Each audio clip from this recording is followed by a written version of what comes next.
Hello, നമുക്കിന്ന് നല്ലൊരു Nigerian Sompo drink ഉണ്ടാക്കിയാലോ? ഇത് ആഫ്രിക്കൻ ആണെന്ന് കേട്ടിട്ട് ആരും ഉണ്ടാക്കാതെ വെക്കണ്ട. ഒരു ഇൻ്റർനാഷണൽ ഹെൽത്തി ഡ്രിങ്കാണ് സോംബോ ഡ്രിങ്ക്. ഇത് ഉണ്ടാക്കാൻ വേണ്ടിയിട്ട് എന്താ പറയുക, ആവശ്യമുള്ളത് നമ്മുടെ ചെമ്പരത്തിപ്പൂവിൻ്റെ ഇതിൽ ഉണങ്ങിയത്, അതേപോലെ ഏലക്ക, ഇഞ്ചി, കറുകപ്പട്ട, ലെമൺ, പൈനാപ്പിളൊക്കെ ഉണ്ടെന്നുണ്ടെങ്കിൽ നിങ്ങൾക്ക് എടുക്കാം. പിന്നെ മധുരത്തിന് വേണമെന്നുണ്ടെങ്കിൽ പഞ്ചസാരയോ ശർക്കരയോ എന്താ നിങ്ങളുടെ കയ്യിലുള്ളതെന്ന് വെച്ചാൽ അത് ഉപയോഗിക്കാം. ഞാനിപ്പോൾ ആദ്യം വെള്ളം ചൂടാക്കാൻ വെച്ചിട്ട് അതിലേക്ക് നേരെ ചെമ്പരത്തിപ്പൂവിൻ്റെ ഇതൾ ഉണങ്ങിയത് ഇട്ട് കൊടുക്കുകയാണ് ചെയ്തിട്ടുള്ളത്. നിങ്ങൾ എത്ര ഗ്ലാസ് ഉണ്ടാക്കുന്നുണ്ടോ ആ ഒരു അളവിന് നിങ്ങൾ വെള്ളം വയ്ക്കുക. എന്നിട്ട് ചെമ്പരത്തിപ്പൂവിൻ്റെ ഇതൾ അതിലേക്ക് ഇട്ട് കൊടുക്കുക. അതിന് ശേഷം ഞാനൊരു ലെമൺ എടുത്തിട്ടുണ്ട്. അതിൻ്റെ ഹാഫ് മാത്രം എടുത്തിട്ട് ഞാനത് നേരിയ സ്ലൈസാക്കി വെച്ചിട്ടുള്ളതാണ്. പിന്നെ അതുപോലെ ഏലക്ക, പട്ട, ഗ്രാമ്പു, അതേപോലെ ഒരു ചെറിയ ഇഞ്ചി കഷ്ണം എടുത്തിട്ടുണ്ട്. ഇതെല്ലാം ഞാൻ ചതച്ചിട്ടാണ് ഇടാൻ പോകുന്നത്.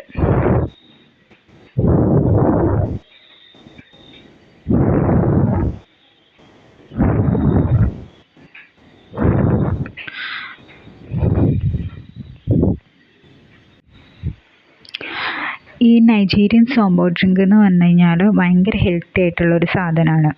അതൊന്ന് കുടിച്ച് കഴിഞ്ഞാൽ നമ്മളെ ബ്ലഡ് പ്രഷറൊക്കെ നല്ല രീതിയിൽ കാമാക്കിയിട്ട് ഹേർട്ട് ഹെൽത്ത് നന്നായിട്ട് ഹെൽപ്ഫുൾ ആക്കുന്ന ഒരു സാധനമാണ്. അതുപോലെ ഇതിൽ നമ്മൾ ജിഞ്ചർ മറ്റ് സാധനങ്ങളൊക്കെ ഇടുന്നതുകൊണ്ട് തന്നെ ഡൈജഷൻ നല്ല രീതിക്ക് ഇതായിരിക്കും. അതേപോലെ എന്താ പറയുക, നമ്മളെ മൂഡൊക്കെ നല്ല രീതിയിൽ സെറ്റാവും. പക്ഷേ ഇത് ഭയങ്കര ലോ പ്രഷർ, അതായത് പ്രഷറിന് മരുന്ന് കഴിക്കുന്നവർ, അതുപോലെ അങ്ങനെയുള്ള ആൾക്കാർ ഇത് ട്രൈ ചെയ്യാതിരിക്കുകയായിരിക്കും നല്ലത്. കാരണം ഇത് ഓൾറെഡി നമ്മളെ പ്രഷർ കുറയ്ക്കുന്ന ഒരു ഇതായതുകൊണ്ട് അവരിത് ഉപയോഗിക്കേണ്ട. ബാക്കി എല്ലാവർക്കും ഇത് ട്രൈ ചെയ്ത് നോക്കാവുന്നതാണ്. ഇതിന് ഏതാണ്ടൊരു നമ്മുടെ ലെമൺ ടീയുടെ ആ ഒരു ടേസ്റ്റാണുള്ളത്. വേറെ ഒരു പ്രത്യേകതരം ടേസ്റ്റാണ്. നിങ്ങൾക്ക് എന്താ പറയുക, മധുരം നല്ലോണം വേണമെന്നുള്ളവർക്ക് ഒരുപാട് ഇടാം. എനിക്ക് മധുരം അത്ര വേണ്ട എന്നുള്ളതുകൊണ്ട് ഭയങ്കര കുറച്ച് ശർക്കര മാത്രമാണ് ഞാനിതിൽ യൂസ് ചെയ്തിട്ടുള്ളത്.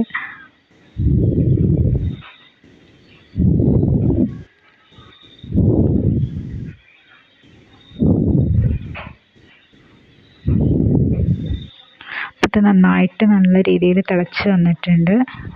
അത് ഫ്ലെയിം കുറച്ചിട്ട്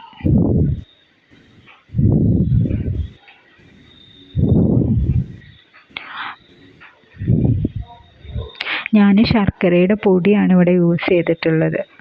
നിങ്ങൾക്ക് ശർക്കര അങ്ങനെ കഷ്ണം ഇടാന്നുണ്ടെങ്കിൽ നിങ്ങൾക്ക് അങ്ങനെ ശർക്കരയുടെ കഷ്ണം ഇടാം. അല്ലാത്തവർക്ക് പൊടി യൂസ് ചെയ്താലും മതി. പിന്നെ പഞ്ചസാര യൂസ് ചെയ്യേണ്ടവർക്ക് പഞ്ചസാര യൂസ് ചെയ്യാം. ഇനി ഹണിയാണ് ഉപയോഗിക്കുന്നവരെന്നുണ്ടെങ്കിൽ ഇത് നല്ല രീതിക്ക് ചൂടാറിയതിന് ശേഷം ആവശ്യത്തിന് ഹണി അതിൽ ആഡ് ചെയ്യാം. നിങ്ങൾക്ക് വേണമെന്നുണ്ടെങ്കിൽ ഇതിൽ പൈനാപ്പിൾ അങ്ങനത്തെ ഫ്രൂട്ട്സും മറ്റൊക്കെ ഇതിൽ ആഡ് ചെയ്യാവുന്നതാണ് നിങ്ങളുടെ കയ്യിലുള്ളത്.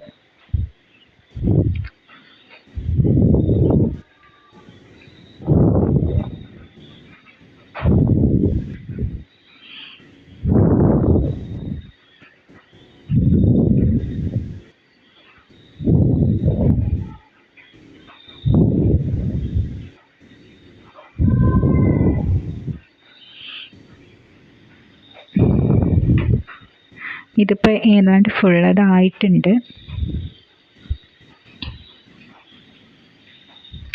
വേണമെന്നുണ്ടെങ്കിൽ ഞാനൊരിത്തിരി നേരം കൂടി ഒന്ന് ജസ്റ്റ് ആ ശർക്കരയുടെ അതൊന്ന് അലിയാൻ വേണ്ടി ഒരിത്തിരി നേരം കൂടി ഞാൻ തിളപ്പിക്കുന്നുണ്ട്.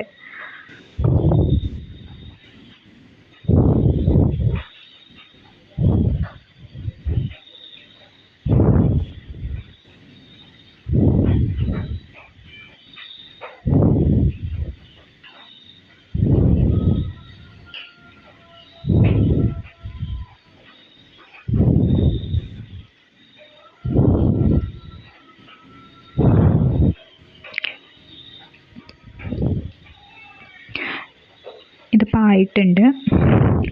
ഇതിപ്പോൾ ചൂട് കുറച്ച് ആറിയിട്ടുണ്ട്. ഇനി നമുക്കിത് ഡയറക്റ്റ് കുടിക്കാം.